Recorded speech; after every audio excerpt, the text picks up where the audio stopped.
Today I want to share things that I regretted buying recently. I have to say I don't have many of those, but still sometimes I'm either not entirely focused or aware. So it's important to share our shortcomings so that hopefully you avoid making the same mistakes. Moving into the beginning of the new season, I like to go through my closet and try on items that I haven't worn in a while, looking for things that perhaps need to be repaired, and above all, evaluating things. Ultimately, it's all about finding out what I'm still resonating with and what's not. And very importantly, turning it into an opportunity to really be clear about the total misses and the things that just didn't make a decent price per wear. Things I didn't wear as much as I hoped for and what they taught me, as opposed to be dwelling in the regret. Everyone's style is constantly shifting and evolving.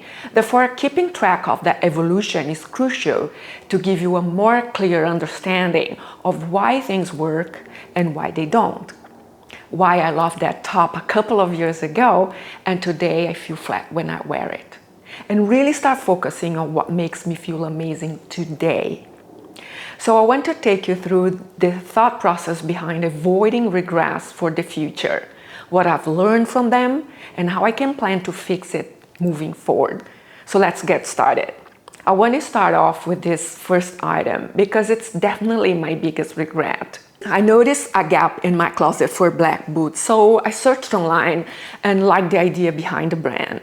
It's a well-established brand, it has great quality to it, they were on sale, it's a clean design, and yet with personality, as you can say, which is a must for me. I envision myself wearing them so many different ways, dressing them up or down. So I found they would be a wonderful addition to my closet. Everything made perfect sense. So obviously I didn't try them on. I normally buy shoes online, but from brands that I'm familiar with. And this unfortunately wasn't the case.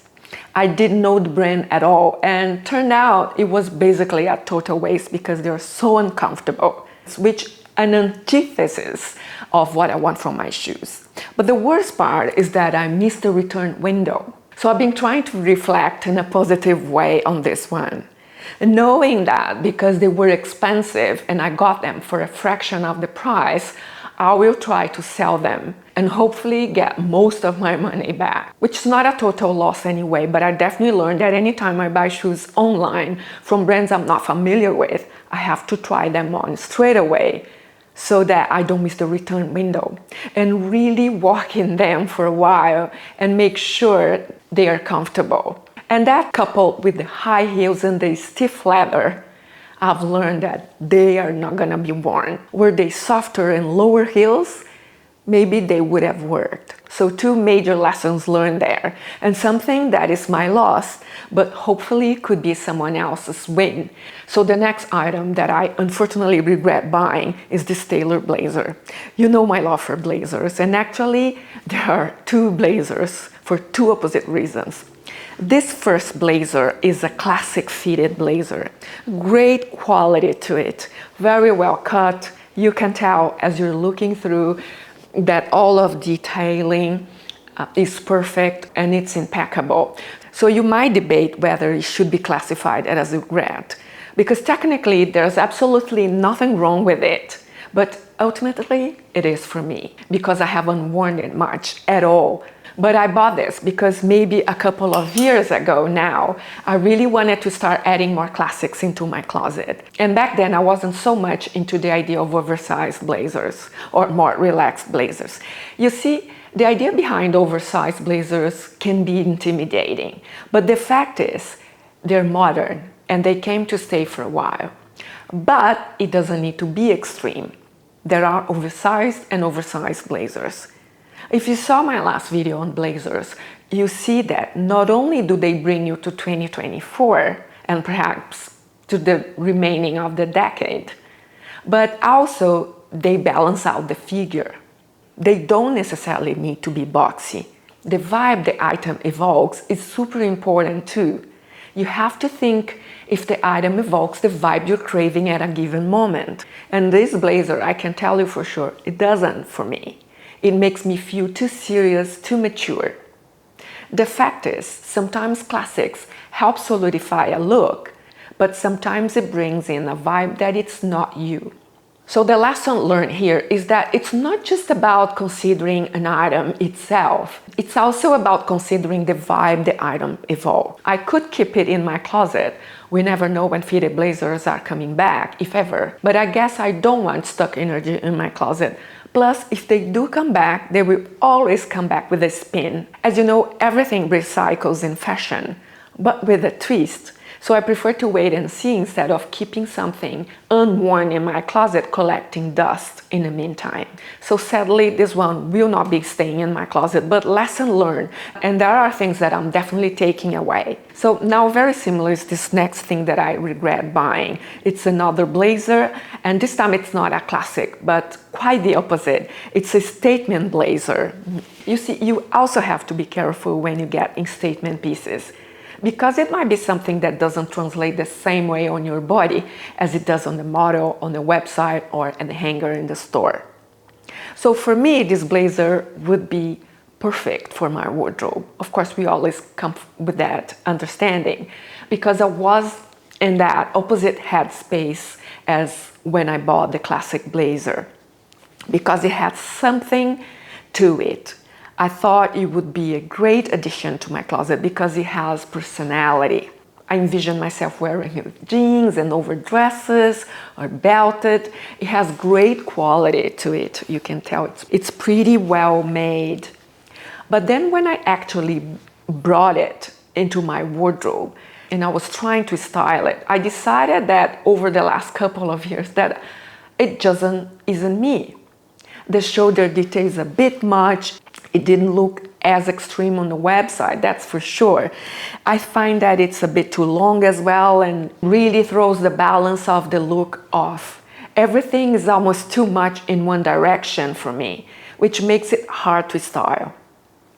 Perhaps if the shoulders weren't that pronounced or it was a bit shorter, I would have been able to wear it more often. And these are the things that cannot be easily altered. So the lesson learned here, I'll definitely think twice before bringing things that look like a bit of a try-hard into my wardrobe, because that's likely something that doesn't justify the price and definitely not something that I'm looking for in my overall wardrobe curation, because anytime I buy something, whether it's expensive or inexpensive, on sale or not, my goal is to have it in my closet for as long as possible and to really use it and wear it as much as possible. And sadly, that hasn't been the case for me for these two blazers.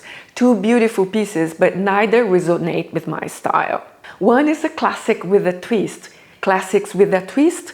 Yes, but without being a try-hard. One detail too many kind of thing. Classic, of course, but with personality, always. Having that clarity in mind is important and really pays off when it comes to becoming a smarter consumer. And again, no one is immune. But the great thing is to learn and be aware so you don't make the same mistake twice. And then next is this dress. And this is one that I haven't totally given up on yet. I bought this, I believe, last summer. I knew I wanted a shirt dress, but not a square, too classic one, you know me. So I really focused on one with patterns or prints or something a bit bold that I could wear when it wasn't so hot.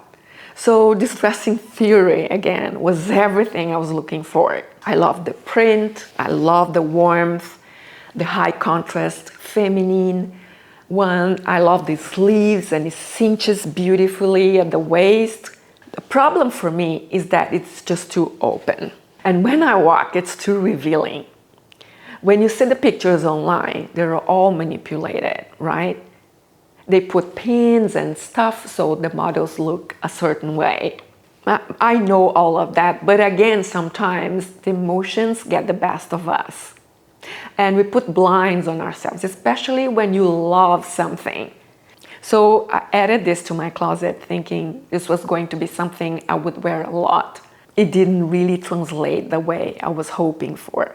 And I learned to be more conscientious about how I move. I prefer something that doesn't restrict me in any way. So I haven't given up on this one yet because I'm going to try to alter it, which isn't a big deal. I'm sure I can make it more wearable for me.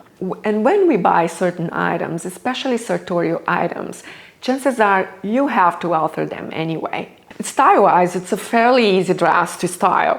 I've worn it with boots and sandals. It looks great under blazers and coats, so it's fine in that department. But I just prefer things that don't restrict my movements in any way. So that's strike one, unfortunately, against this dress. That didn't work in my favor. So every time I saw it hanging in my closet, I refrained from wearing it for all those reasons. So some lessons learned with this one, but I'm not giving up on it yet. I'll hopefully make it my own because I like the brand, I like the print. There are more positives than negatives for me.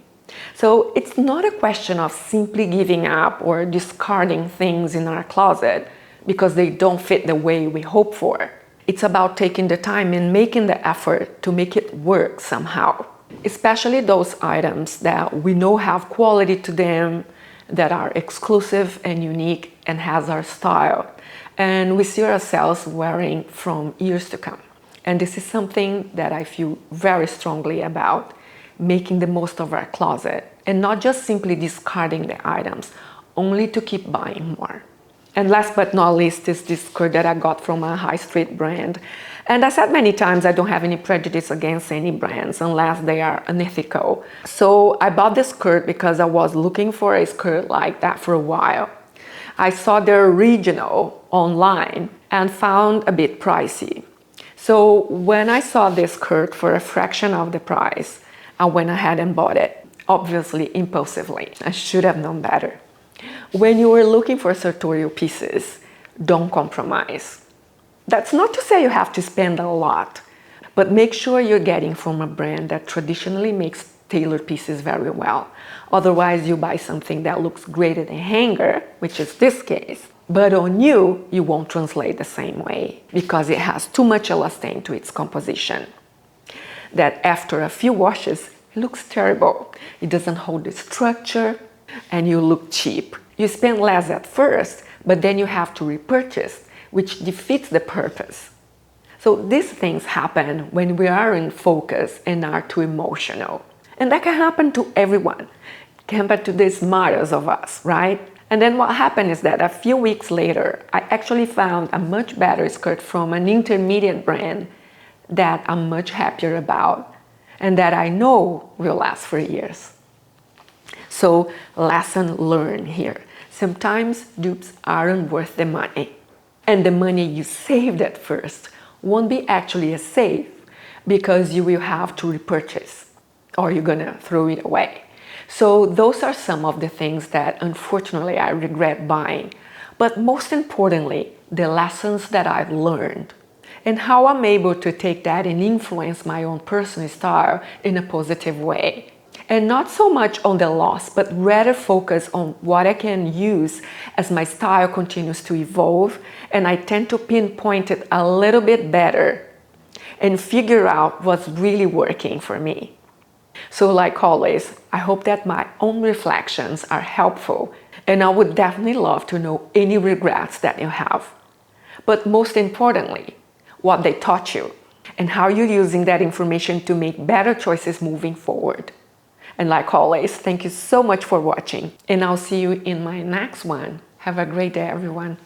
Take care. Bye-bye.